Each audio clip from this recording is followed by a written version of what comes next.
Di kaki perbukitan yang diselimuti kabut pagi, Magelang menyimpan cerita lebih dari sekadar panorama indah.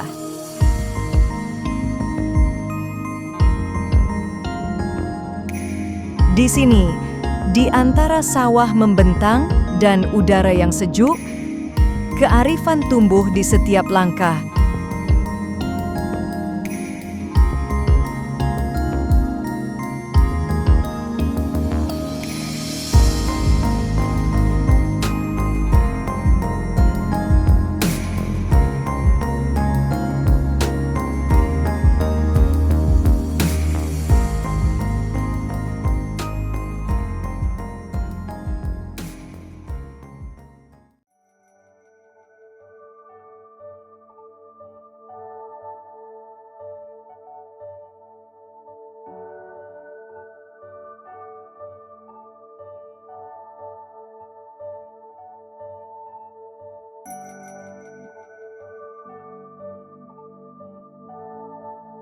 Gotong royong, musyawarah, dan rasa hormat pada alam menjadi denyut nadi kehidupan.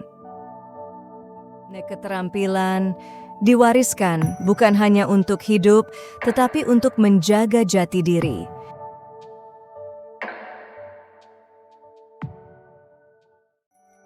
Di sini, alam menjadi papan tulis, tradisi menjadi buku panduan, dan masyarakat menjadi guru.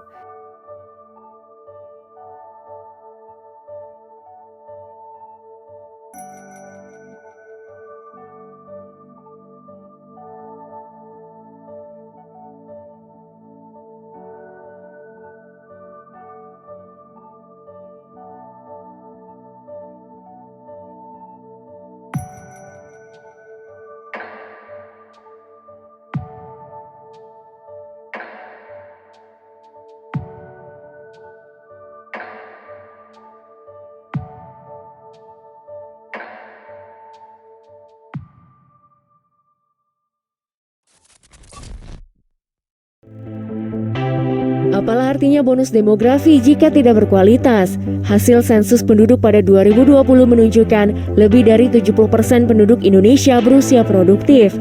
Namun data Badan Pusat Statistik pada November 2021 mencatat tingkat pendidikan di Indonesia masih didominasi penduduk berpendidikan rendah. Ada beragam faktor yang menyebabkan anak-anak di Indonesia tak memiliki pendidikan yang baik, antara lain rendahnya kualitas pendidikan di tanah air. Fenomena permainan Roblox menuai sorotan karena dinilai memuat konten yang tidak sesuai untuk anak-anak. Pemerintah tak ragu memblokir permainan tersebut jika terbukti mengandung unsur kekerasan. Di saat murid sekolah lain sibuk uji coba makan bergizi gratis, murid sekolah di Kabupaten Magelang harus uji nyali saat belajar. Atap kelas yang rapuh membuat mereka harus bertaruh nyawa saat belajar.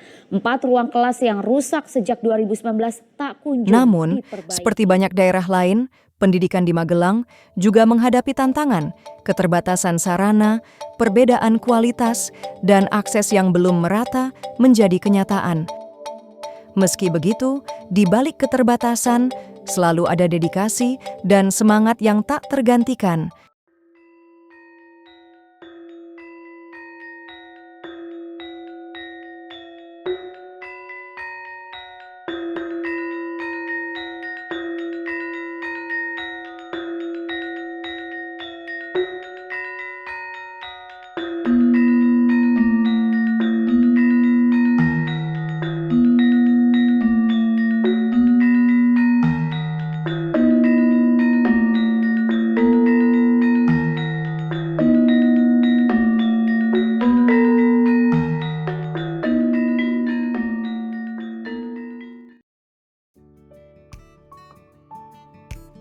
Solusi tak selalu datang dari luar.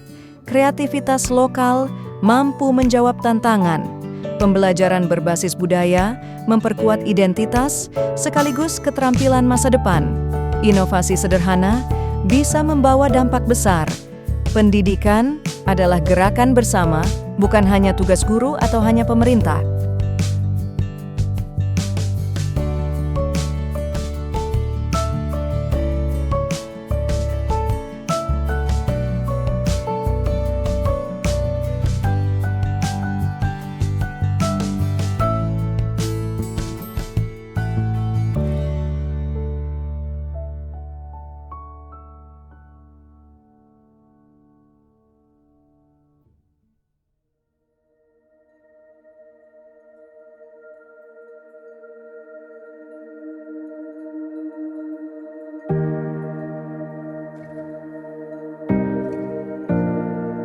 Pendidikan yang kita butuhkan ke depan adalah pendidikan yang oleh Bapak Teddy Rahmat sebut sebagai pendidikan yang beyond brain, yang tidak mengacu pada hanya soal otak, tapi soal budi pekerti. Karena itu pendidikan Pancasila menjadi pintu masuk penting untuk membangun bangsa ini agar kita tumbuh menjadi bangsa yang kuat secara moral.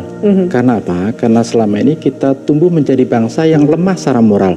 Kita menjadi permisif terhadap berbagai penyimpangan moral. Kita menjadi terbiasa dengan kebiasaan-kebiasaan buruk yang sebenarnya melanggar norma-norma sosial yang menjadi ikatan bersama kita dalam bernegara. Itulah sebabnya agar bangsa ini tumbuh dengan karakter yang kuat, dengan moral yang kuat, kita perlu melakukan pendidikan yang menyeluruh. Pendidikan yang menyeluruh, pendidikan yang terutama memberikan aspek budi pekerti dan keteladanan dalam tindakan itu sendiri.